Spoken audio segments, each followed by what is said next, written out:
نحمده ونصلي على رسوله الكريم اما بعد فاعوذ باللہ من الشیطان الرجیم بسم اللہ الرحمن الرحیم۔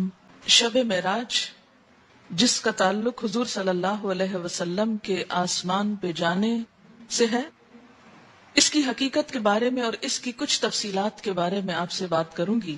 اگر کوئی شخص اس دن کو بہت اہمیت دینا ہی چاہتا ہے تو وہ بھی اپنے عمل پر غور کرے۔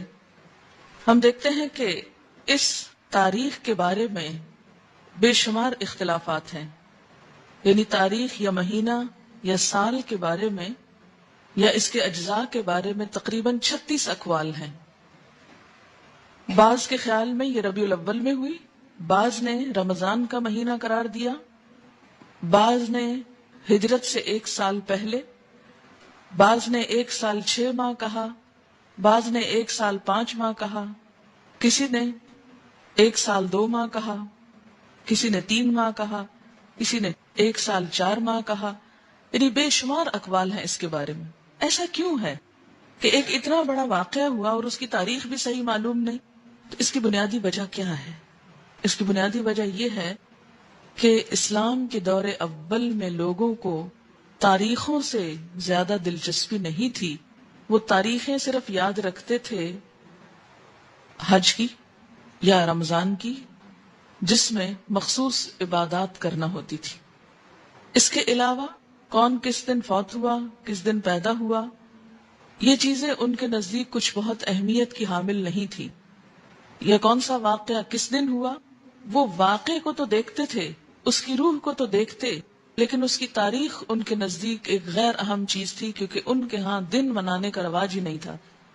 صحابہ کرام کے اندر ہمارے معاشرے کی طرح دن منانا، اینیورسریز اور اسی طرح برسی اور ولادت کے دن، یہ تمام چیزیں اس کلچر کا حصہ نہیں تھی، یعنی اسلامی کلچر کا۔ بیسیکلی اسلام میں جو اہم دن ہیں جیسے عیدیں ہیں یا مہینے ہیں، رمضان اور حج کا مہینہ ہے، یا اسی طرح کچھ اور مہینوں کی فضیلت ہے جیسے محرم کے روزوں کی فضیلت ہے، یا ذوالحج کے ابتدائی عشرے کے روزوں کی فضیلت ہے، یا شعبان کے روزوں کی فضیلت ہے، یا ہر مہینے 3 دن ایام 20 کے روزے کی بات آئی ہے۔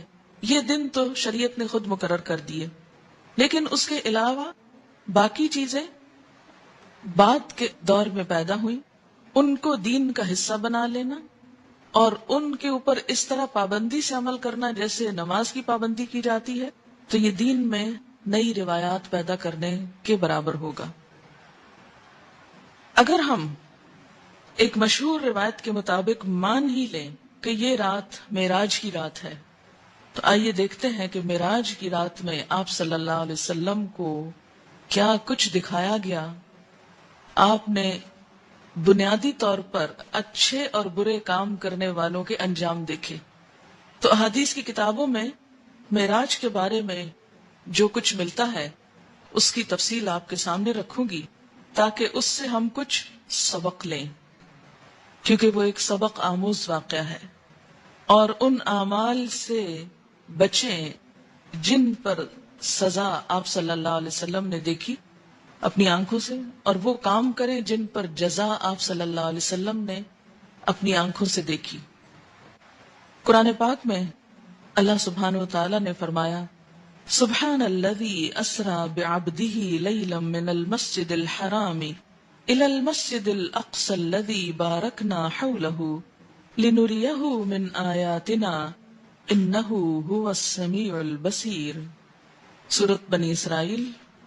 پاک ہے وہ خدا جو اپنے بندے کو رات ہی رات مسجد حرام سے مسجد اقصی تک لے گیا، جس کے آس پاس ہم نے برکت رکھی ہے تاکہ ہم اسے اپنی قدرت کے بعض نمونے دکھائیں۔ یقیناً اللہ تعالیٰ ہی خوب سننے والا اور دیکھنے والا ہے۔ ان آیات میں جس واقعے کی طرف اشارہ ہے وہ واقعہ اسراء کے نام سے مشہور ہے۔ اسراء کا لفظی معنی ہے رات کو سفر کرنا، رات کو چلنا۔ اس میں بنیادی طور پر مسجد حرام سے مسجد اقصی تک جانے کی بات ہے۔ احادیث کی کتابوں سے پھر مسجد اقصی سے آگے آسمانوں تک جانے کی بات ہے۔ اس سفر کا مقصد کیا تھا؟ قرآن پاک میں آیا ہے لِنُرِيَهُ مِنْ آیاتنا، تاکہ ہم آپ صلی اللہ علیہ وسلم کو اپنی نشانیاں دکھائیں، اپنی آیات دکھائیں۔ تو پھر اگر ہم مانیں کہ معراج رجب میں تھی اور اس رات میں تھی، تو اصل چیز تو پھر وہ واقعہ ہے جو پیش آیا، اور پھر واقعہ میں بھی صرف واقعہ نہیں، اس کا مقصد کہ کیوں یہ واقعہ پیش آیا، اور وہ واقعے کا مقصد کیا ہے؟ لِنُرِيَهُ مِنْ آیاتنا، تاکہ ہم آپ صلی اللہ علیہ وسلم کو اپنی نشانیاں دکھائیں۔ آپ نے دیکھی، ہم کو بتائیں، ہم کو بھی دیکھنی چاہیے کہ آپ نے کیا دیکھا، ہم کو معلوم ہونا چاہیے۔ اسی طرح سورۃ النجم میں اس واقعے کی طرف کچھ اشارہ ملتا ہے، وَالنَّجْمِ إِذَا هَوَى مَا ضَلَّ صَاحِبُكُمْ وَمَا غَوَى وَمَا يَنطِقُ عَنِ الْهَوَى إِنْ هُوَ إِلَّا وَحْيٌ يُوحَى عَلَّمَهُ شَدِيدُ الْقُوَى ذُو مِرَّةٍ فَاسْتَوَى وَهُوَ بِالْأُفُقِ الْأَعْلَى ثُمَّ دَنَا فَتَدَلَّى فَكَانَ قَابَ قَوْسَيْنِ أَوْ أَدْنَى فَأَوْحَى إِلَى عَبْدِهِ مَا أَوْحَى مَا كَذَبَ الْفُؤَادُ مَا رَأَى أَفَتُمَارُونَهُ عَلَى مَا يَرَى وَلَقَدْ رَآهُ نَزْلَةً أُخْرَى عِندَ سِدْرَةِ الْمُنْتَهَى عِندَهَا جَنَّةُ الْمَأْوَى إِذْ يَغْشَى السِّدْرَةَ مَا يَغْشَى مَا زَاغَ الْبَصَرُ وَمَا طَغَى لَقَدْ رَآى مِنْ آيَاتِ رَبِّهِ الْكُبْرَى۔ ان آیات میں آپ صلی اللہ علیہ وسلم کے آسمانوں کی طرف جانے کا اور وہاں پر سدرۃ المنتہا اور اس کے آس پاس کی چیزوں کو دیکھنے کا اشارہ ملتا ہے، اور اس کے بھی آخر میں جو بات فرمائی گئی وہ کیا ہے؟ لَقَدْ رَآ مِنْ آیَاتِ رَبِّهِ الْكُبْرَى۔ آپ صلی اللہ علیہ وسلم نے دیکھی کیا؟ اپنے رب کی بڑی بڑی نشانیاں۔ اور آپ کو معراج کیوں کروائی گئی تھی؟ آسمانوں پہ کیوں لے جایا گیا؟ یہ سب منظر کیوں دکھایا گیا؟ تاکہ آپ عین الیقین کچھ حقائق کو ملاحظہ فرمائیں اور پھر واپس آ کر لوگوں کو بتائیں اور لوگ ان سے فائدہ اٹھائیں۔ اس کا ترجمہ ہے، قسم ہے ستارے کی جب وہ جھکے کہ تمہارے ساتھی نے نہ راہ گم کی ہے اور نہ ٹیڑھی راہ پر ہے اور نہ اپنی نفسانی خواہش سے کوئی بات کہتے ہیں۔ یعنی یہ پہلے ہی وضاحت کر دی گئی کہ آپ اپنی کو من گھڑت دل کی باتیں نہیں کرتے۔ وہ قرآن تو صرف وہی ہے جو اتاری جاتی ہے، اسے پوری طاقت والے فرشتے نے سکھایا ہے جو زور آور ہے۔ وہ سیدھا کھڑا ہو گیا اور وہ بلند آسمان کے کناروں پر تھا، یعنی فرشتہ، پھر نزدیک ہوا اور اتر آیا، پس 2 کمانوں کا فاصلہ رہ گیا، بلکہ اس سے بھی کم۔ پس اس نے خدا کے بندے کو پیغام پہنچایا جو بھی پہنچایا۔ جو دیکھا اس میں پیغمبر کے دل نے جھوٹ نہیں کہا۔ کیا تم جھگڑا کرتے ہو اس پر جو پیغمبر دیکھتے ہیں؟ اسے تو ایک مرتبہ اور دکھایا تھا، یعنی اللہ تعالیٰ نے ایک اور مرتبہ بھی دکھایا تھا۔ کہاں؟ سدرۃ المنتہا کے پاس۔ وَلَقَدْ رَآهُ، اور البتہ تحقیق اس نے، یعنی آپ صلی اللہ علیہ وسلم نے دیکھا تھا اس کو، یعنی جبریل کو۔ کہاں؟ نزلۃ اخری، ایک اور مرتبہ۔ کہاں؟ عند سدرۃ المنتہا، سدرۃ المنتہا کے پاس۔ اسی کے پاس جنت المأویٰ ہے، جبکہ سدرہ کو چھپائے جا رہی تھی وہ چیز جو چھپا رہی تھی۔ نہ تو نگاہ بہکی نہ حد سے بڑھی، یقیناً اس نے، یعنی آپ صلی اللہ علیہ وسلم نے اپنے رب کی بڑی بڑی نشانیوں میں سے بعض نشانیاں دیکھی تھی۔ یہ تو ہے قرآن کا بیان، لیکن باقی تفصیلات کہ وہ نشانیاں کیا تھیں، قرآن نے صرف کیا ذکر کیا کہ نشانیاں دیکھی، وہ نشانیاں کیا تھیں وہ احادیث کی کتابوں میں ہیں۔ اب ان کے بارے میں تھوڑی سی روایات میں آپ کے سامنے پڑھوں گی، اور اس کی روشنی میں ہمیں معراج اور رجب کو دیکھنا چاہیے اور اپنے اعمال کی طرف نظر کرنی چاہیے۔ صحیح بخاری میں حضرت انس بن مالک سے مروی ہے کہ معراج والی رات میں جب کہ بیت اللہ شریف سے آپ کو بلایا گیا، آپ کے پاس 3 فرشتے آئے جبکہ آپ سو رہے تھے۔ ان میں سے اگلے نے پوچھا کہ ان سب میں سے کون ہیں؟ درمیان والے نے جواب دیا کہ یہ سب سے اچھے ہیں۔ تو سب سے آخر والے نے کہا بس پھر ان کو لے چلو۔ یعنی آپ اور لوگوں کے قریب سوئے ہوئے تھے، اسی لیے فرمایا کون ہے، پہچان کے پھر آپ کو لے چلے۔ اس رات میں صرف اتنا ہی ہوا، آپ نے انہیں دیکھا نہیں۔ دوسری رات پھر یہ تینوں آئے، اس وقت بھی آپ سو رہے تھے، لیکن آپ کا سونا اس طرح کا تھا کہ آنکھیں سو رہی تھیں اور دل جاگ رہا تھا۔ تمام انبیاء کی نیند ایسی ہی ہوتی ہے۔ اس رات انہوں نے آپ سے کوئی بات نہیں کی اور آپ کو اٹھا کر زمزم کے پاس لٹایا۔ سینہ گردن تک خود جبریل علیہ السلام نے اپنے ہاتھ سے چاک کیا۔ یہ شق صدر کا واقعہ دوسری مرتبہ ہوا، ایک مرتبہ بچپن میں بھی۔ اور سینہ اور پیٹ کی تمام چیزیں نکال کر انہیں اپنے ہاتھ سے زمزم کے پانی سے دھویا۔ جب خوب پاک صاف کر چکے تو آپ کے پاس ایک سونے کا تشت لایا گیا، جس میں سونے کا ایک بڑا پیالہ تھا جو حکمت اور ایمان سے پر تھا۔ اس سے آپ کے سینے کو اور گلے کی رگوں کو پر کر دیا، پھر سینے کو سی دیا۔ اس دور میں تو یہ بات جب آپ نے بتائی تو لوگوں کے ایمان ہل گئے اور لوگوں کو سمجھنے بھی مشکل ہو گئی۔ اگر اس دور کے لوگوں کو یہ بتایا جاتا کہ 1400 سال بعد کچھ لوگ ایسے پیدا ہوں گے جو عام انسانوں کے بھی سینے چیر کر ان کے دل نکال کر بدلیں گے، تو ان کے ایمان شاید متزلزل ہو جاتے اور کوئی یقین نہ کرتا۔ آج اگر انسان نے یہ مہارت حاصل کر لی ہے تو فرشتوں کے لیے یہ کام آخر کیوں مشکل ہے جو زمین سے آسمان اور آسمان سے زمین تک آتے جاتے ہیں۔ مسلم کی روایت ہے کہ پھر آپ کے پاس ایک تیز رفتار سواری لائی گئی جس کا نام براق تھا، جو صحیح معنوں میں برق رفتار تھا، منتہائے نظر پر ایک قدم رکھتا تھا۔ یعنی اس کا ایک قدم کہاں ہوتا تھا کہ جہاں نگاہ جا کے ٹکتی تھی، ایک یہاں اور ایک وہاں، یعنی اتنا تیز رفتار۔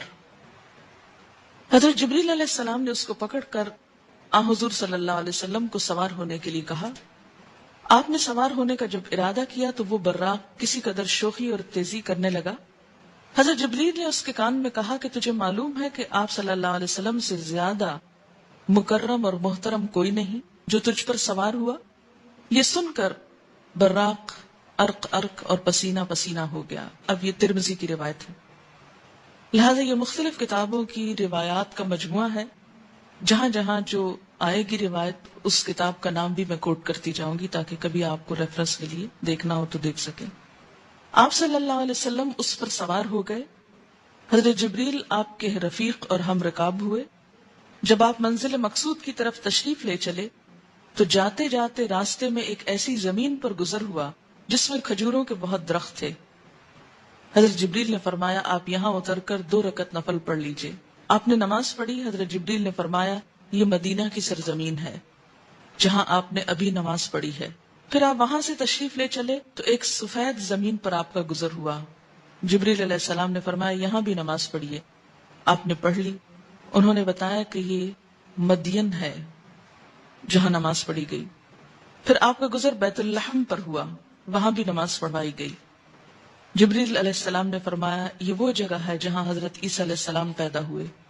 یہ مسند بزار، طبرانی اور بہقی کی روایت ہے۔ پھر آپ کا گزر طور سینا پر ہوا، یہاں بھی آپ سے نماز پڑھوائی گئی۔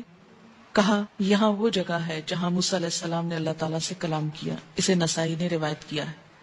یعنی مختلف پیغمبروں کی جو جائے رسالت ہے اس کو دیکھا جا رہا ہے، یعنی ایک تاریخی سفر ہے زمین کا بھی، نہ یہ کہ صرف آسمان کا بلکہ زمین کا بھی۔ پھر آگے چلے، راستے میں بہت سی عجیب و غریب باتیں ملاحظہ فرمائیں، جن میں سے بعض باتیں تفسیر ابن کثیر وغیرہ کے حوالے سے عبرت اور نصیحت کے طور پر یہاں بیان کی جائیں گی۔ یعنی اگر آپ دیکھنا چاہیں مزید تو تفسیر ابن کثیر خود بھی پڑھ سکتے ہیں۔ آپ کو حضرت جبریل علیہ السلام لے چلے۔ آپ کا گزر ایسی قوم پر ہوا کہ وہ کھیت کاٹتی ہے اور وہ فوراً بڑھ جاتا ہے، وہ ویسا ہی ہو جاتا ہے جیسے پہلے تھا۔ آپ نے حضرت جبریل سے پوچھا یہ کون لوگ ہیں؟ فرمایا یہ خدا کے راستے کے مجاہدین ہیں، جہاد کرنے والے ہیں، جن کی نیکیاں 700 تک بڑھتی ہیں اور جو خرچ کریں اس کا بدلہ پاتے ہیں۔ اللہ بہترین رازق ہے۔ اس سے ملتی جلتی آیت آپ نے پڑھی ہے نا قرآن پاک میں، مثل الذین ينفقون اموالهم فی سبیل اللہ کمثل حبة انبتت 7 سنابل فی کل سنبلة 100 حبة واللہ یضاعف لمن یشاء واللہ واسع علیم. البقرہ 261.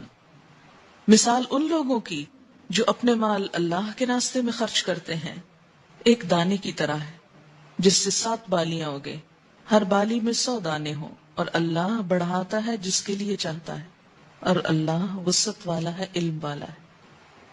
تو بہترین صدقہ اور بہترین خرچ کرنے کی جگہ اللہ کے دین کے راستے میں خرچ کرنا ہے. فی سبیل اللہ سے مراد کیا ہے؟ جہاد فی سبیل اللہ اور دین کے راستے میں نکلنا، جس میں قلم سے جہاد، علم سے جہاد، قرآن سے جہاد، تلوار سے جہاد، ہر طرح کا جہاد شامل ہے. پھر آپ کا گزر اس قوم پر ہوا جس کا سر پتھروں سے کچلا جا رہا تھا. ہر بار ٹھیک ہوتے اور کچلے جاتے، دم بھر کی مہلت انہیں نہ ملتی. میں نے پوچھا یہ کون ہے؟ جبریل نے فرمایا یہ وہ لوگ ہیں جن کے سر فرض نمازوں کے وقت بھاری ہو جاتے تھے، یعنی نماز کو مصیبت سمجھتے تھے یا پھر پڑھتے نہیں تھے. پھر میں نے دیکھا کچھ لوگوں کے آگے اور پیچھے دھجیاں لٹک رہی ہیں، یعنی کپڑے چیتھڑے لٹک رہے ہیں، اور اونٹ کی طرح کانٹے دار جہنمی درخت چگ رہے ہیں. کون سا درخت ہے کانٹے دار؟ زقوم. جہنم کے پتھر اور انگارے کھا رہے ہیں. میں نے کہا یہ لوگ کون ہیں؟ جبریل نے فرمایا یہ لوگ اپنے مال کی زکوٰۃ نہ دینے والے ہیں. اللہ نے ان پر کوئی ظلم نہیں کیا بلکہ یہ خود اپنی جانوں پر ظلم کرتے تھے. پھر میں نے ایسے لوگوں کو دیکھا کہ ان کے سامنے ایک ہانڈی میں صاف ستھرا گوشت ہے اور دوسرے میں خبیث، سڑا بھسا، گندا گوشت. یہ اس اچھے گوشت سے تو روک دیے گئے ہیں اور سڑے ہوئے بدبودار اور بدمزہ گوشت کو کھا رہے ہیں. میں نے پوچھا یہ کون ہے؟ کس گناہ کے مرتکب؟ جواب ملا یہ وہ مرد ہیں جو اپنی حلال بیویوں کو چھوڑ کر حرام عورتوں کے پاس رات گزارتے تھے، اور یہ وہ عورتیں ہیں جو اپنے خامدوں کو چھوڑ کر اوروں کے ہاں رات گزارتی تھی. پھر آپ نے دیکھا کہ راستے میں ایک لکڑی ہے کہ ہر کپڑے کو پھاڑ دیتی ہے اور ہر چیز کو زخمی کر دیتی ہے. آپ نے پوچھا یہ کیا ہے؟ فرمایا یہ آپ کی ان امتیوں کی مثال ہے جو راستہ روک کر بیٹھ جاتے ہیں. پھر اس آیت کو پڑھا لا تقعدوا بكل صراط توعدون، یعنی ہر راستے پر لوگوں کو خوف زدہ کرنے اور راہ خدا سے روکنے کو نہ بیٹھا کرو. پھر آپ نے دیکھا ایک شخص بہت بڑا ڈھیر جمع کیے ہوئے ہے جسے اٹھا نہیں سکتا، پھر بھی وہ اور بڑھا رہا ہے، پھر بھی وہ اور بڑھا رہا ہے، ڈھیر اور جمع کر رہا ہے. پوچھا جبریل یہ کیا ہے؟ فرمایا یہ آپ کی امت کا وہ شخص ہے جس کے اوپر لوگوں کے حقوق اس قدر ہیں کہ وہ ہرگز ادا نہیں کر سکتا، تاہم وہ اور حقوق چڑھاتا جا رہا ہے، یعنی اپنی پہلی ذمہ داریاں ادا نہیں کرتا اور سر لیتا جا رہا ہے اور امانتیں لے رہا ہے. پھر آپ نے ایک جماعت کو دیکھا کہ ان کی زبانیں اور ہونٹ لوہے کی کینچیوں سے کاٹے جا رہے، ادھر کٹے ادھر درست ہوئے. یہی حال برابر جاری ہے. پوچھا یہ کون لوگ ہیں؟ فرمایا یہ فتنے کے واعظ اور خطیب ہیں. یعنی واعظ اور خطیب جو ایسے خطبے دیتے تھے جس سے لوگوں میں فتنہ بھڑک اٹھے، آپس میں لوگ لڑ پڑے، جھگڑے ہوں، فساد ہوں. پھر دیکھا کہ ایک چھوٹے سے پتھر کے سوراخ میں سے ایک بڑا بھاری بیل نکل رہا ہے، پھر وہ لوٹتا جاتا ہے لیکن جا نہیں سکتا. پھر دیکھا کہ ایک چھوٹے سے پتھر کے سوراخ میں سے ایک بڑا بھاری بیل نکل رہا ہے، پھر وہ لوٹتا جاتا ہے لیکن جا نہیں سکتا. پوچھا جبریل یہ کیا ہے؟ فرمایا یہ وہ شخص ہے کہ جو کوئی بڑا بول بولتا تھا پھر اس پر نادم تو ہوتا تھا لیکن لوٹا نہیں سکتا تھا. یعنی بڑے بڑے دعوے کرنا، بڑی بڑی باتیں بولنا، اور پھر اس کو شرمندگی ہوتی لیکن وہ بولی ہوئی بات واپس تو نہیں لی جا سکتی نا، اس کے لیے تو توبہ استغفار ہی کافی ہے. پھر آپ ایک وادی میں پہنچے، وہاں نہایت نفیس خوشگوار ٹھنڈی ہوا اور دل خوش کن معطر خوشبودار راحت و سکون کی مبارک صدائیں سن کر آپ نے پوچھا یہ کیا ہے؟ حضرت جبریل علیہ السلام نے فرمایا یہ جنت کی آواز ہے، وہ کہہ رہی ہے کہ خدا مجھ سے اپنا وعدہ پورا کر. میرے بالا خانے ریشم، موتی، مونگے، سونا، چاندی، جام، کٹورے، شہد، پانی، دودھ، شراب وغیرہ وغیرہ نعمتیں بہت زیادہ ہو گئی ہیں. یعنی اب ان کو استعمال کرنے والے بھی ہوں. اسے خدا کی طرف سے جواب ملا، ہر ایک مومن مرد اور عورت جو مجھے اور میرے رسول کو مانتا ہو، نیک عمل کرتا ہو، میرے ساتھ کسی کو شریک نہ کرتا ہو، میرے برابر کسی کو نہ سمجھتا ہو، وہ سب لوگ تجھ میں داخل ہوں گے. قرآن پاک میں بھی آتا ہے نا کہ کوئی مرد ہو یا عورت جو بھی ایمان لا کے نیک عمل کرے وہ جنت میں داخل ہوں گے.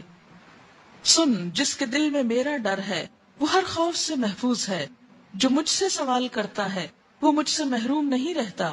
جو مجھے قرض دیتا ہے میں اسے بدلہ دیتا ہوں. جو مجھ پر توکل کرتا ہے میں اسے کفایت کرتا ہوں، یعنی اس کے لیے کافی ہو جاتا ہوں.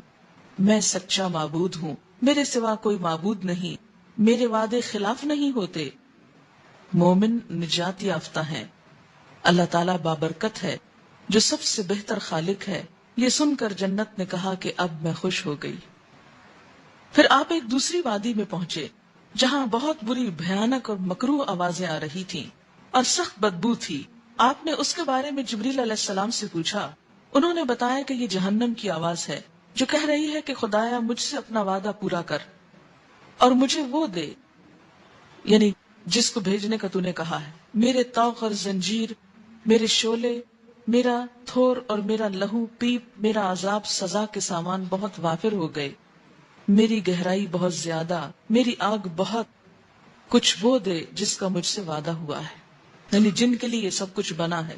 اللہ تعالیٰ نے فرمایا ہر کافر، خبیث، منکر اور بے ایمان مرد اور عورت تیرے لیے ہے. یہ سن کر جہنم راضی ہو گئی.